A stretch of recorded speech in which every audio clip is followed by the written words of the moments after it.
Hey everybody, I'm back with a little tutorial on how to use super glue and baking soda. I like to purchase Zap-A-Gap in the green bottle. This is my favorite type of glue for gluing together metal models and resin models. And I'm going to show you a little technique I use with the baking soda to get your models to stick quicker. So I got the Starship Troopers Arachnic Brain Bug, and so this model is really awkward to hold together and glue. So I'm going to use the combination of super glue and baking soda to kind of speed it up to get it to stick better. So here we go. So what I do is I take my super glue and I apply it onto the model where I need it to stick. Now this is going to get all over me, but bear with me as I kind of wiggle it into place. So yeah, all right, so that's kind of where it goes. This model really sucks the way it sticks together. I'm gonna have to do a lot of gap filling. But anyways, I'm gonna take a little bit of this, kind of sprinkle it on the edge there where the glue was. Then I'm gonna blow that off, stick it on, and see if I can get it to stick. Now I'm going to need a little bit more glue. I'll pour it in there. Now the cool thing about the baking soda, especially if you have a model that has lots of holes, it's a really good filler as it tries to get it start. I'll blow that off. There we go. So there. No, not quite enough. With a model this size, you're going to have to get a lot of glue in there. I'll take a little bit of baking soda, kind of sprinkle it in there.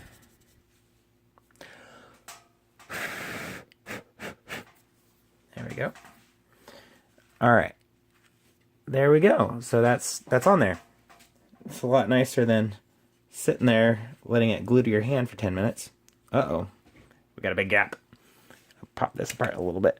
See if I can wedge it into that gap. There we go. All right. Again, this isn't going to be perfect. We want to get it as close as we can. Let's put some of that in there. Oh, now I got chunks glued on my hand. There we go. So we got the first piece on. Now for the second piece. Looks like we get some glue in here, along here. And you really don't want to be wearing anything you care about when you're super gluing, because it will get everywhere on you. Okay, so that's kind of there. I'm gonna take some glue or some baking soda.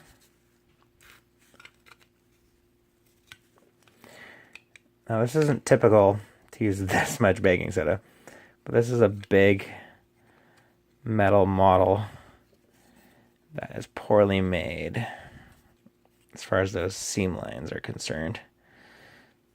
But I think we got it about as good as we're gonna get. See, we got a big gap there. I'm gonna fill that in with some plumber's epoxy. Another thing I like about Zap-A-Gap is the quantity versus how much you're paying for it. It's definitely the bulk of super glue. Okay, so that's starting to dry. So I'm going to have to get this in here before it's completely dry. Oh man, there's a spot I missed. I'll file that off really quick.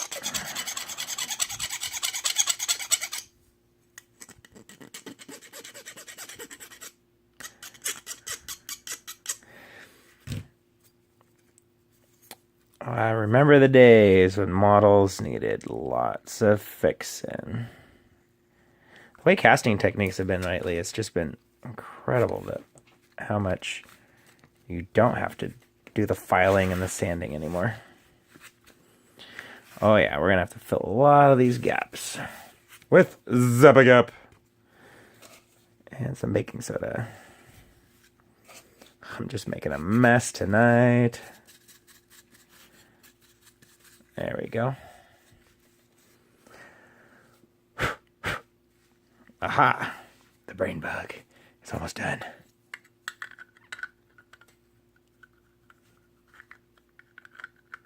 Always test your models before they're fully dried.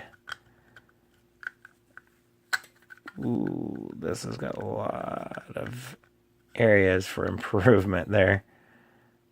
Oh, that's why. That needs to get filed down.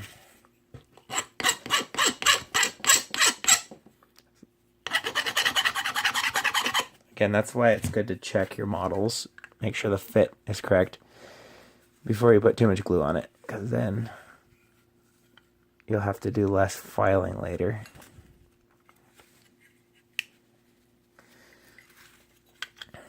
It's just not quite lining up. I'm gonna have to do a lot of filling. Well, that's a bummer. Okay, well, looks like I'm just gonna have to live with that being all crooked. Do I have to live with that? Can I get away with this? I have an idea. Let's get some tools out here. I'll move these bugs out of the way. Alright, time for some pliers to see if I can get this to bend a little bit more inward. Oh, and that didn't work. It's okay. We'll glue that back together. Oh, yeah. That wasn't too hard. The great thing about white metal or pewter is that it's very pliable. Now I have to reactivate this. Now, a couple tips is the baking soda does weaken your grip, you know, because you're putting a bunch of grains in your glue. So it's not going to have the same grip as if you just sat there and clamped it or held it all night.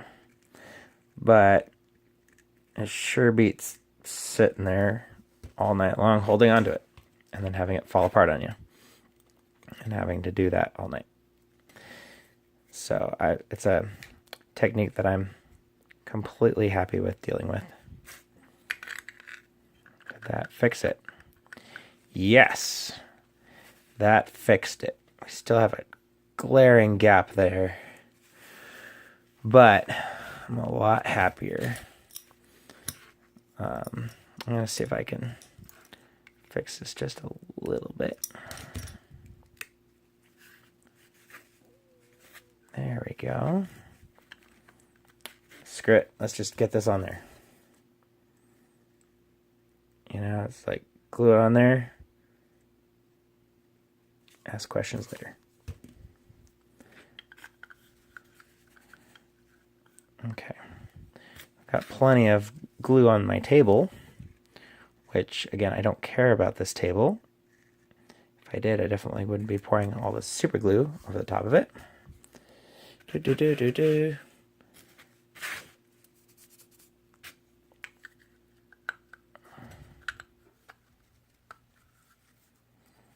There we go. My hands are completely crusty with glue. But the cool thing is now we do what it was intended to do, to zap the gap. Fill in this gap here. And again, I really like using baking soda to fill in where there's too much gaps.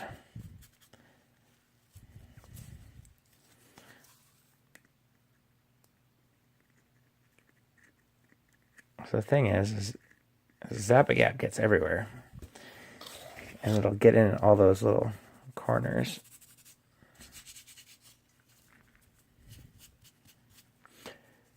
I'm going to blow on this in a minute. Let's go ahead and continue this crap that we're doing.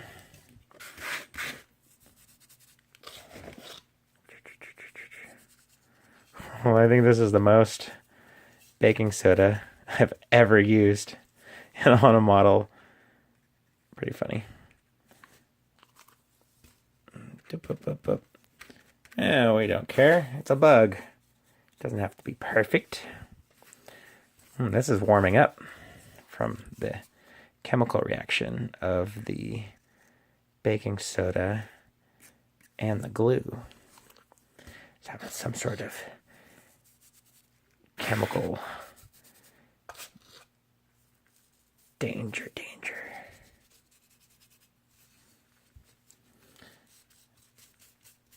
There we go. And no, I am not high. I'm always this goofy. If I was on drugs, I wouldn't be able to afford this hobby. I swear I'm not sniffing this glue either. Woo!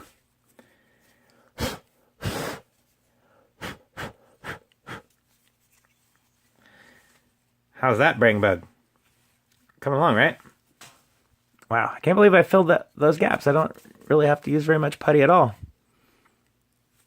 You know, I am going to add putty, maybe, but the Zap-A-Gap's doing a pretty good job blending it.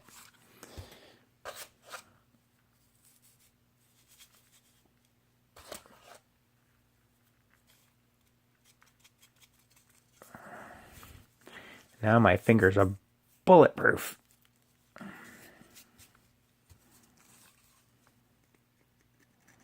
I'm using so much glue. So much glue.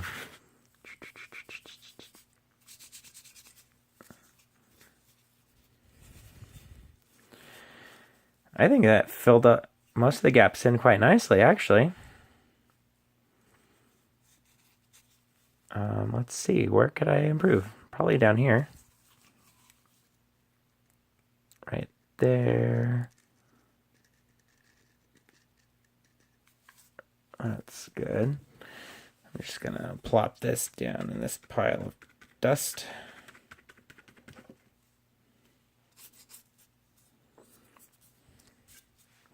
And the thing is after this dries, I can also sand it a little bit. I think I built that up on the bottom a little bit too much.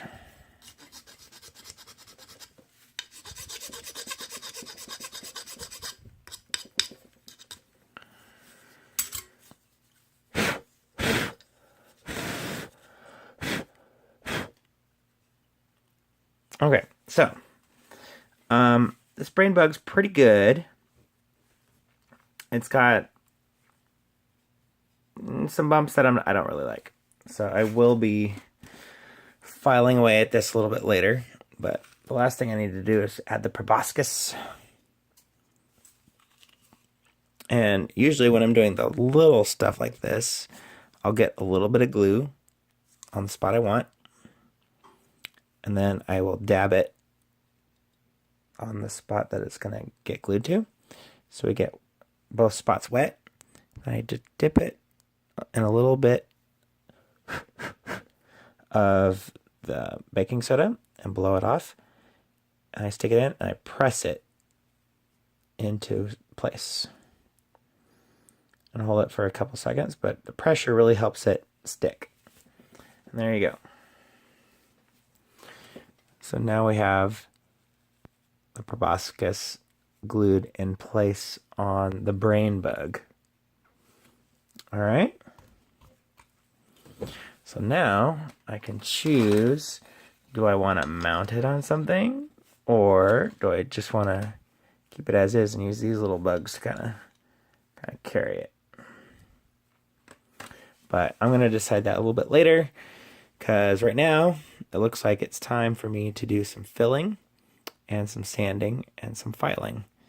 And, you know, some green stuff would be good. I don't have green stuff, but I could use some plumber's epoxy, which I think I do have, which is a 2-part epoxy. You can roll it up and mush it into place and sculpt it. But for the most part, if I did go ahead and paint this up, it'd be fine. So there you go. That's how I like to use baking soda and Zapagap for metal and or resin models.